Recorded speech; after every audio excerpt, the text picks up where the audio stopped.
राम राम मित्रांनो, आपण आता हा आहे नवनाथ गाथा याच्याविषयी संक्षिप्त तो थोडे विस्ताराने जाणून घेऊ. सर्वप्रथम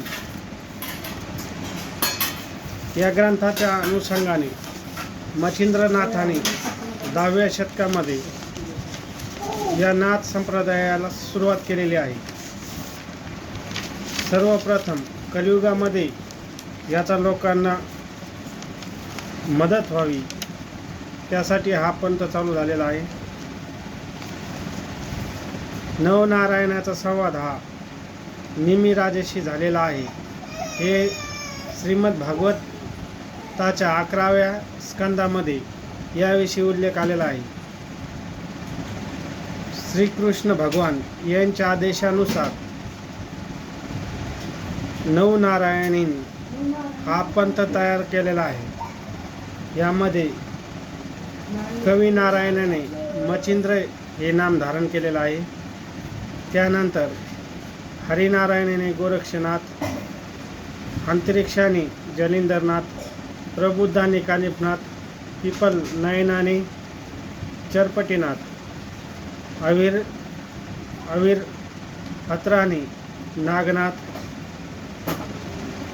दुमिलाने भर्तरीनाथ, शमसाने रेवनाथ, करभंजन नारायणाने गैनीनाथ असे नवनारायणाने या पृथ्वी तलावर जन्म घेऊन नवनाथाचे काम केलेले आहे. या सर्व नाथ जे आहेत यांचे गुरु श्री अत्रिनंदन 3 देवाचा अंश असलेले दत्तगुरु हे आहेत.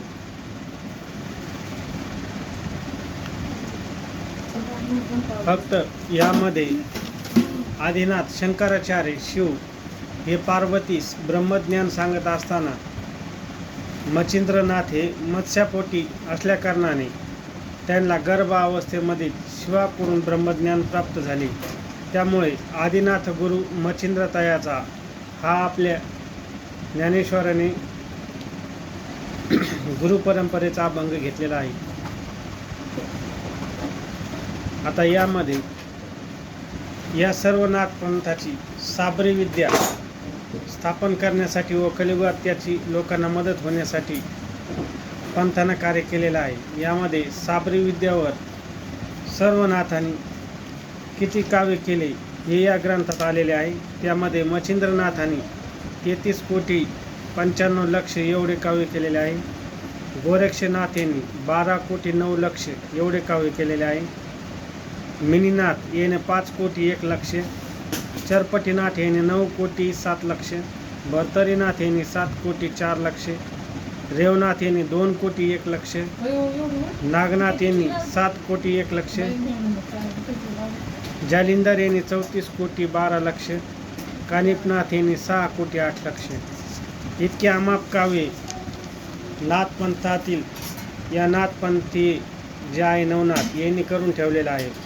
परंतु आज रोजी आपणास यापैकी कोणतेही काव्य उपलब्ध नाही. त्याच्यापैकी फक्त गोरक्षनाथ यांचे किमियागार हा ग्रंथ वापरात आहे. त्याच्या अनुषंगानंच महाराष्ट्रामध्ये मराठी भाषेमध्ये मालू कवी यांनी त्याचा अनुकरण करून किमियागार या ग्रंथाचे मराठीत अनुकरण नवनाथ कथा भक्तिसार हा ग्रंथ लिहिलेला आहे.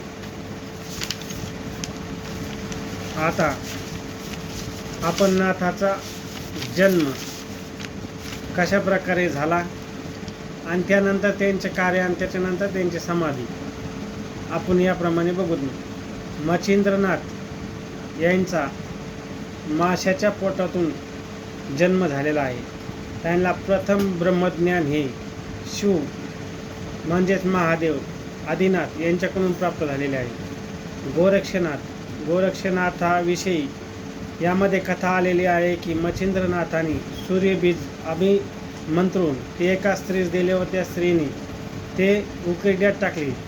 त्या उकुरड्यामधून, त्या गौऱ्यामधून गोरक्षाचा जन्म झालेला आहे. त्यांच्यामुळं त्यांचा गोरक्षनाथ हे नाव पडलेलं आहे. आता महाराष्ट्रामध्ये ज्ञानेश्वर यांचे पणजोबा त्र्यंबक पंत व गोरक्षे यांचे भेटीचे वर्णन आलेले आहे. त्यामधूनच आपल्यास थोडीफार गोरक्षनाथ व त्यांच्या नाथपंथाविषयी महाराष्ट्रात थोडीफार माहिती आहे. त्यानंतर जालेंद्रनाथ यांचा राजा ब्रह्मदेव यांनी यज्ञ केले असता त्या यज्ञकुंडातून त्यांची निर्मिती झालेली आहे. गहिनीनाथ यांची गोरक्षनाथ हे मुलासंग खेळत असताना मातीचा पुतळा त्यानं बनवला व मच्छिंद्रनाथ त्यांचे गुरु यांनी त्यांना सदरील मंत्र पाठ करण्यास सांगितला असता ज्यावेळेस ते मातीचा पुतळा तयार करत होते त्याच वेळेस गोरक्षनाथ मनामध्ये तो मंत्र जपत होते. या मंत्राच्या प्रभावाने त्या मातीच्या पुतळ्यामध्ये जीव निर्माण झाला व मातीच्या पुतळ्यापासून गहिनीनाथाचा जन्म झाला. रेवनाथ यांचा जन्म हा रेवा नदीच्या काठी झालेला आहे. चरपटीनाथ यांचा जन्म हा दर्भ याच्या गुच्छामध्ये झालेला आहे. काही ठिकाणी त्याला नदीच्या कडेला जे बांबू असतात, बांबूचे बेट, मोठमोठाले बेट, त्यामध्ये झाला असा आहे. परंतु या ग्रंथात दर्भाविषयी माहिती आलेली आहे. नवनाथ, नागनाथ यांना वटसिद्ध नागनाथ असे देखील म्हणतात. यांचा जन्म हा वडाच्या झाडाच्या डोलीमध्ये नागाच्या अंड्यामध्ये झालेला आहे. त्याच्यामुळे त्यांना वटसिद्ध नागनाथ असे देखील म्हणतात. भर्तरीनाथ यांचा जन्म कौशिक ऋषीच्या आश्रमात त्यांचे जे भिक्षापात्र असते त्या पात्रामध्ये सूर्यतेज पडून भर्तरीनाथाचा जन्म झालेला आहे. कानिफनाथ यांचा जन्म एका हत्तीनीच्या कानामध्ये झालेला असून त्या हत्तीनीच्या कानामधून कानिफनाथांना जालिंदरनाथ यांनी बाहेर काढलेले आहे. या अशा प्रकारे जे नवनाथाने अवतार घेतलेला आहे हा ज्याप्रमाणे मनुष्य जन्मतो त्याप्रमाणे त्यांचा जन्म झालेला नाही. त्यांचा जन्म हा अलौकिक व अद्वितीय अशा पद्धतीनं झालेला आहे. या नाथ पंथामधील नवनाथाची 84 अजून दुसरे शिष्य आहे, त्याला 84 सिद्ध असे म्हणलेले आहे. त्यामध्ये धर्मनाथ, मीननाथ,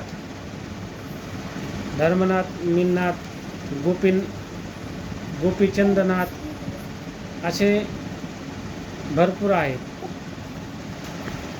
त्यांना 84 सिद्ध असे म्हणलेले आहे. त्यांचे नावं आपण सखोल रूपानं दुसऱ्या भागामध्ये देणार आहोत. आता यामध्ये यांचे जन्म झाले व त्यांचे कार्य यापैकी या जे नाथ आहेत यांचे समाधी रूपानं कुठे स्थान आहेत याबाबत याच्यामध्ये उल्लेख आहे. त्यानुसार मी त्यांचे आजचे स्थान याच्यात सांगतो. मच्छिंद्रनाथ यांचे समाधी स्थान हे मायंबा गड म्हणजे सावरगाव येथील मायंबा गड आणि या कथेमध्ये मायंबा या नावाऐवजी गर्भगिरी पर्वत रांग जी आहे त्या पर्वतावर त्यांचे समाधी स्थान आहे. त्याच्यानंतर गोरक्षनाथ हे दत्तप्रभू ज्या ठिकाणी वास्तव्य करतात तो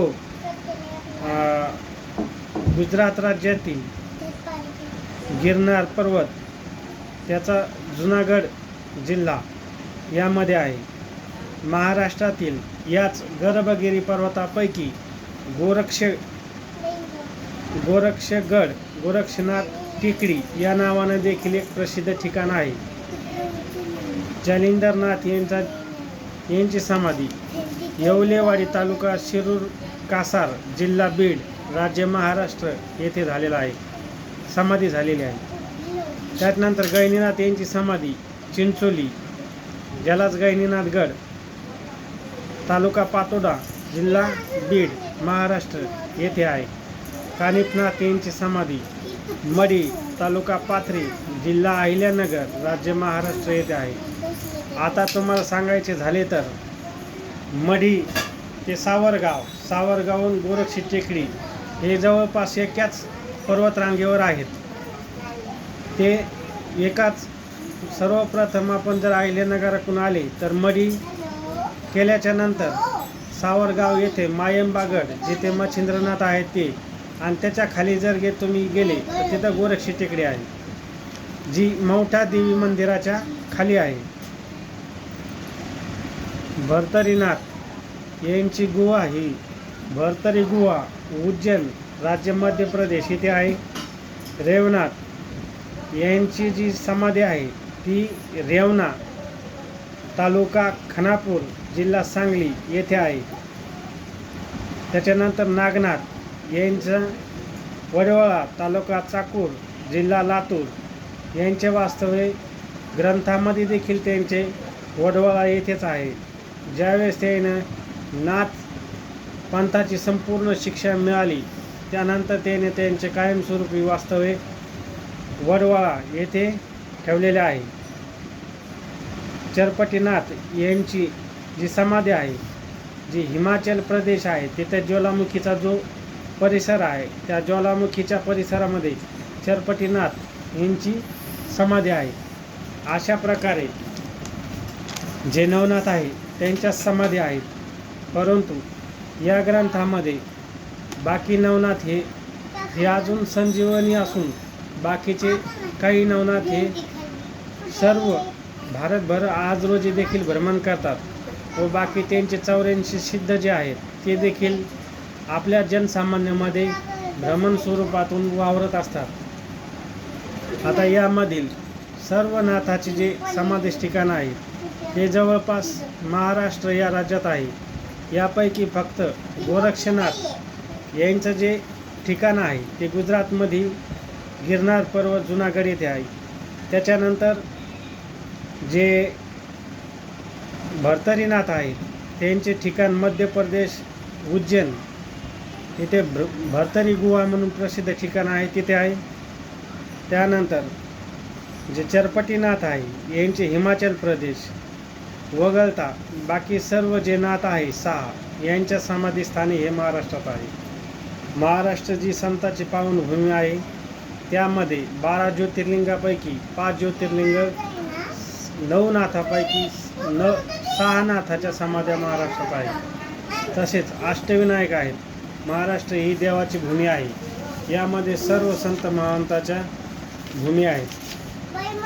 याप्रमाणे नाथा यांच्याविषयी जे काय आहे अल्पज्ञान मी तुम्हाला शेअर केलेलं आहे. याच्यात अजून काही माहिती असल्यास मला कॉमेंट करून सांगू शकतात. तरी नाथ संप्रदायाविषयी जनजागृती व्हावी या हेतूनं हा व्हिडिओ तयार केलेला आहे व महाराष्ट्रीयन लोकाला जे भक्तगण आहेत नाथांच्या ज्या समाधीस्थळं आहेत याविषयी देखील माहिती मिळावी हा हेतू या व्हिडिओ बनविण्यामागं आहे. राम राम, धन्यवाद. यानंतर जरी काही माहिती असेल तर पुढील व्हिडिओमध्ये मी टाकण्याचा प्रयत्न करेन. धन्यवाद. आदेश.